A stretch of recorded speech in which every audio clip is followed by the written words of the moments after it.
Web series অবশ্যই এই কাজটা করে ভীষণ ভালো লাগছে। আমার প্রথম কাজ ছিল হচ্ছে রবিউল আলম রবির ক্যাফে ডিজায়ার।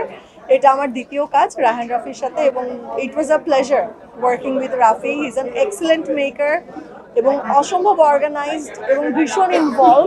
আমরা এই কাজটা করতে যাওয়ার অনেক কিছু শিখতে পেরেছি, এবং এই জার্নিটা আমার জন্য মায়া স্পেশালি, মানে মায়া ক্যারেক্টারটা আমার কাছে অলওয়েজ অনেক অনেক স্পেশাল হয়ে থাকবে। আমার চরিত্রের নাম হচ্ছে মায়া, এবং মায়া নিয়ে খুব বেশি কিছু বলে ফেললে আসলে গল্প দেখার মজাটা থাকবে না।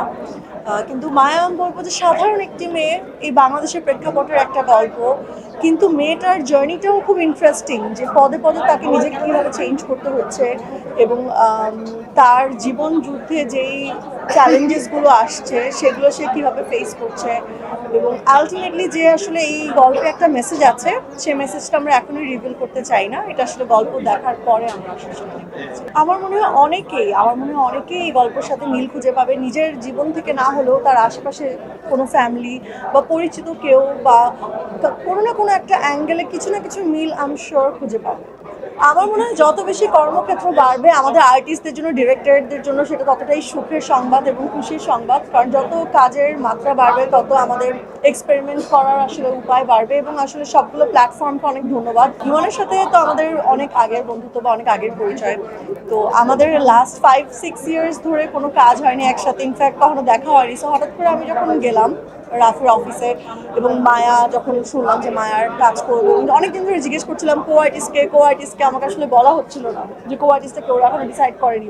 ফাইনালি যখন জানতে পারলাম যে ইমন, আমিও খুব সারপ্রাইজড হয়েছিলাম, but it was A pleasant surprise, এবং ভীষণ ভালো লেগেছে অনেক বছর পরে আবার একসাথে স্ক্রিন। মনে হয় কি সবচেয়েতে ওয়াইজ হচ্ছে পেছনের কথা পেছনে ফেলে প্রতিটা দিন নতুন দিন হিসাবে কাউন্ট করে সামনে এগিয়ে যাওয়া। যদি রিগ্রেটস নিয়ে কেউ বসে থাকে তার আসলে লাইফটা অনেকটা সেখানে থেমে যায়। সো আমার মনে হয় যত আক্ষেপ, রিগ্রেটস এগুলোকে সেখানেই রেখে সেগুলো থেকে শিক্ষা নেওয়া, লেসন নেওয়া, এবং সামনের দিকটাকে আসলে পজিটিভলি প্ল্যান করে এগিয়ে যাওয়া, আমার মনে হয় সেটাই সবচেয়ে ওয়ান। দর্শকদের জন্য বলতে চাই, প্রথমে দর্শকদের জন্য অনেক অনেক ভালোবাসা, আপনাদের ভালোবাসার কারণে আজকে আমি এখানে, এবং আমরা আসলে সবাই অনেক পরিশ্রম করেছি এই কাজটার জন্য, এবং আমরা আমাদের সর্বোচ্চ চেষ্টা করেছি।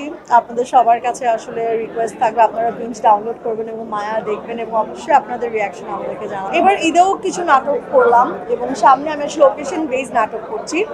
আর ওয়েবের কাজ যদি বলি তাহলে সম্প্রতি আরেকটা কাজ করা হয়েছে, সেটা হচ্ছে আবদুল্লাহ সাদের ডিরেকশনে, কিন্তু সেটা নিয়ে আসলে বাকি কোনো কিছু বলার অনুমতি এখনই নেই। আমার মনে হয় আজকে যেহেতু আমরা মায়ার জন্য এখানে একত্রিত হয়েছে, আমরা মায়াতেই থাকি।